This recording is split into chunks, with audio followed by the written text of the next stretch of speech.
Hello, I'm Katie Banke, Shawano County Agriculture Agent with the University of Wisconsin Extension, and today we'll be discussing how to prepare your bunker to store feed. As farm sizes increase, we've seen an increased need for farmers to store feed in a labor-efficient manner.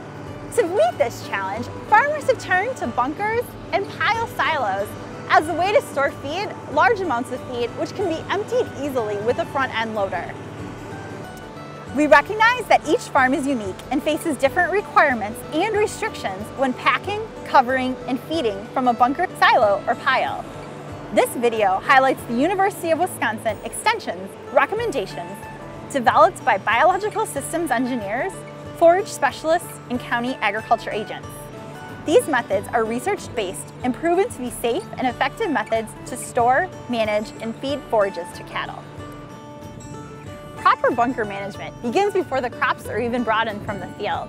Making sure that the sidewalls are without cracks and well maintained is important to minimizing spoilage and maximizing forage quality.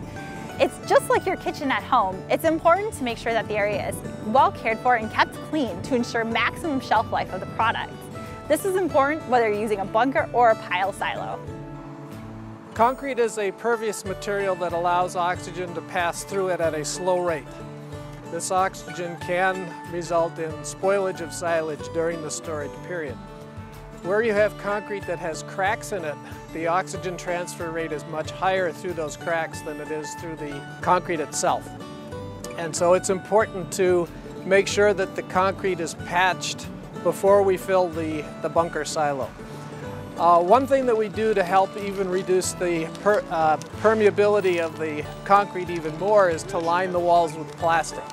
Plastic has a much smaller or lower permeability rate than concrete, and it helps to preserve the silage better during the storage period by keeping as much oxygen out as possible.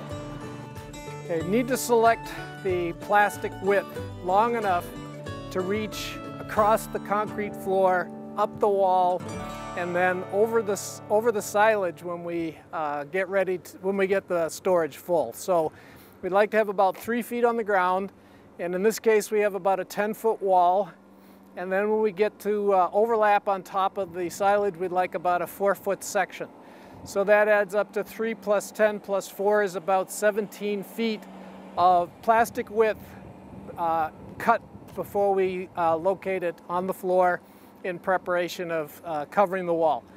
Eventually we'll add some silage or recently harvested forage on top of the bottom of the plastic to hold it in place so that the wind doesn't blow it around while we're trying to get it in position.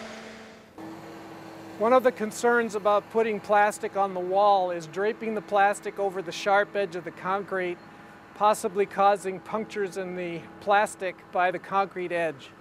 One way to avoid that is to put your gravel-filled bags on top of the wall to shield the sharp edge from the plastic so that you're not getting punctures. Some other people have actually installed split drain tile on the top of the wall to help accomplish the same objective. So I'll demonstrate how we might put those bags on top of the wall.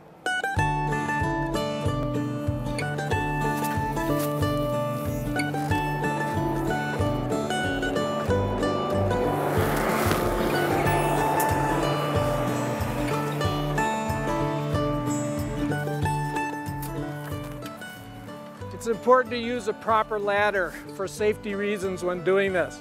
Make sure your ladder is stable and is not going to tip over while you're climbing on it. You also don't want to step the top of the ladder, so within a few rungs of the top, so you need a tall enough ladder to get the job done. So we'd like to lap about 4 feet of plastic on the back side of the wall to give us something to lap over the forage once we get the bunker filled. So we'll put the plastic over the wall.